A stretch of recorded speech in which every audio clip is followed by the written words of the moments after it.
اب آج کوئی آئے میرے سامنے گفتگو کرے اور اگر میں صرف یہ کہہ دوں کہ میاں آپ محمد رسول اللہ کہیے، نبی خاتم کی نبوت تسلیم کیجئے، فلاح اسی میں ہے،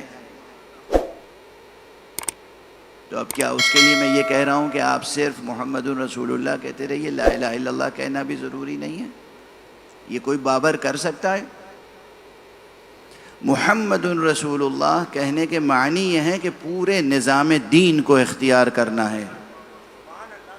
لا الہ الا اللہ بھی اس میں شامل ہے اور اس کے علاوہ بہت سی چیزیں شامل ہیں۔ بالکل یہی شان میرے اس جملے کی ہے جو میں نے کہا کہ حضور حق میں انعام پانے کے لیے، جنت الفردوس پانے کے لیے، ابدیت حاصل کرنے کے لیے، لا زوال عروج کے سلسلے پر گامزن ہونے کے لیے، لا زوال ارتقاء کے سفر پر جانے کے لیے علوی ہونا شرط ہے۔ یعنی اشہد ان علی ولی اللہ جس نے کہا، اب مجھے کہنے دیجئے کہ بالکل یہ مفہوم کے اعتبار سے مترادف ہے کہ جو بھی کہے اشہد ان علی ولی اللہ وہ فلاح پا گیا، کوئی تضاد نہیں ہے، کیونکہ جس طرح وہاں لا الہ الا اللہ کہنے کے ساتھ ساتھ بہت سی شرطیں ہیں، پورا دستور، اسی طرح محمد رسول اللہ کہنے کے ساتھ بہت سی شرطیں ہیں، پورا نظام، اور اسی طرح علی ولی اللہ کہنے کے ساتھ ساتھ بہت سی شرطیں ہیں۔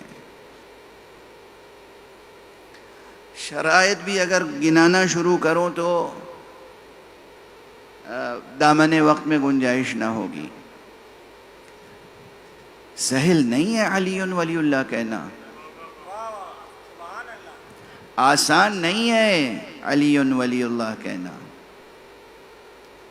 جیسے خواجہ حیدر علی آتش نے شاعری کے لیے کہا تھا کہ شاعری کھیل نہیں ہے جسے بچے کھیلیں، تو اشہد ان علی ولی اللہ کہنا اور ولایت سے وابستہ ہونا کھیل نہیں ہے، مذاق نہیں ہے۔ اشہد ان علی ولی اللہ کہنے کے لیے نظر جاں پیش کرنا پڑتی ہے۔